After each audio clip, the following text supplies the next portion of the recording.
A Day in My Life po pala si Jazz. Ito pala guys, and nakaligo na din pala ako niyan at aalis na lang at epal pa nga yung pusa ko niyan. Sumingit pa sa camera. Syempre nakaligo na ako niyan. And ayan, napanood ko lang to kung paano kasi nga gusto ko ganyan yung forma ng aking polo. Yan. Alam yung medyo naisip ko dito, sana tinali ko na lang pala to. And lumabas na din ako kasi naghihintay yung aking kasama doon sa labas. Yan, gagana na naman yung ating nyo. Sa totoo lang, ngayon lang ulit ako gumala. Siyempre, ano ko, sasamba, okay. Punta ako ng church, guys. Ito pala yung mga aking alaga. Pinakain ko muna sila bago kami umalis. And ito pala si mama. Binabantayan pa ako. Binabantayan ako. Kala mo mawawala. Yung isang babae lang po talaga kasi ako. And siya pa natanong ako. Ito, tamang hintay lang kami ng Grab kasi mag-grab na lang kami kasi nagmamadali din si ate kasi yung asawa niya nandoon, doon na magbibihes.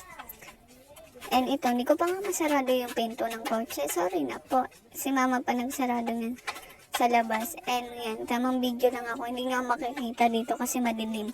Nahihiya kasi ko mag-video pag may kasama ako ibang tao. Sa totoo lang.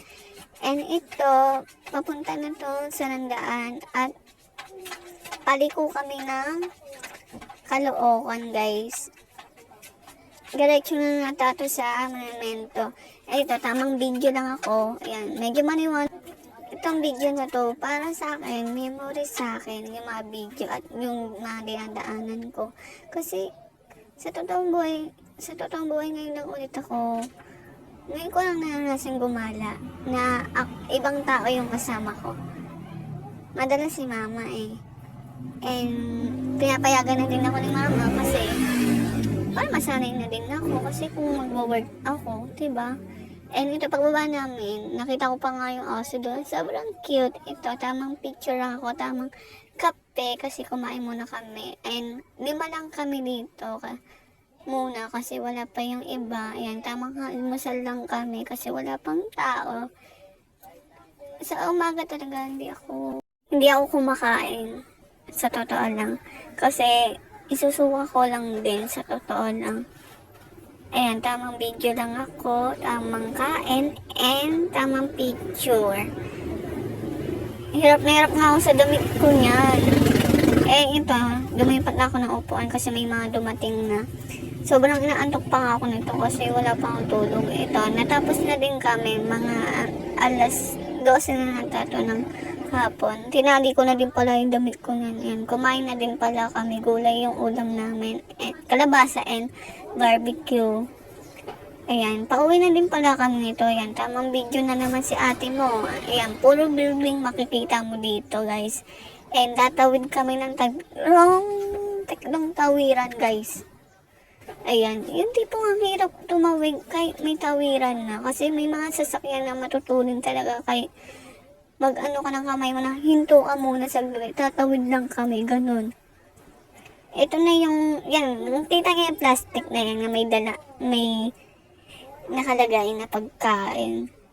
Diyan ako sumuka. Hindi ko inaasahan na masusuka ako sa tagal ko ng buong biyahe. Ngayon lang ulit ako sumuka kasi natapat po ako sa aircon and paglabas syempre sobrang init, no? Tapos sasakay kami aircon din. Ito medyo okay pa ako eh. Yung mga papuntang monumento na kami, dun na ako na kasi yung bang yung tiyan ko, kumain ako ng umaga, pas kumain pa ako ng hapon. Nag-aano talaga yung tiyan ko, tapos meron pa ako. Basta yun ngayon, meron ako. Ganon. Kaarawan ng ate mo. Alam mo na yung mga babae, syempre, no? And ito, condolence po. Kasi may nakita pa ako na ito, mga bandang alas 2 pa to. Nandun pa kami sa bus. Ito na yan. Diyan na nag-umpisa yung hilo ko. Ayan. Linabas ko na yung mahiwaga kung naamoy para hindi ako mahilo. Ito yung masama, magkat pa kami hagdan, guys, kasi walang tawiran doon. At may nakakita pang ako tuta, sobrang cute na alagaan nila. Ayan, nalis ko na pala yung biscuit niyan. And, pilalagay ko muna doon kay nanay at tatay yung aking pagkain. Ito na yung pauwi. Tinapon ko na din yung plastic. Ang masama yung sa jeep ako nasuka. Pero yung suka ko, nakaganyan lang ako. Yung tipong nakaano lang yung plastic sa bunganga ko. Ang masama yun, sa harap ako ng jeep. Tatawin na ako niyan. Nanong ko si mama niyan, nasa kapitbahay pala. Nandun sa pinsan ko.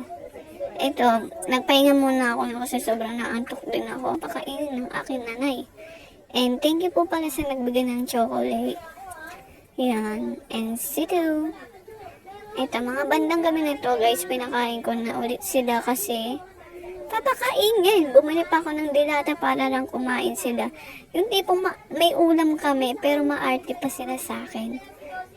Sobrang arte niyan. Ayun, hindi ko pa natatapos yung pintura ko na yun sa labas. And ito, pagkatapos nila, pinasok ko na din si Juno. Ayan, pinanik ko dito sa may hagdan. Ito si Star. Si Dos, ayaw niya pumanik kasi wala pa yung kuya kong isa. Maka kuya yun eh. Ako ang amo, bakit ganun, diba?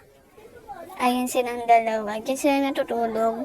Ayan si Choco. Naasal ko pa nga si Choco ko niyan.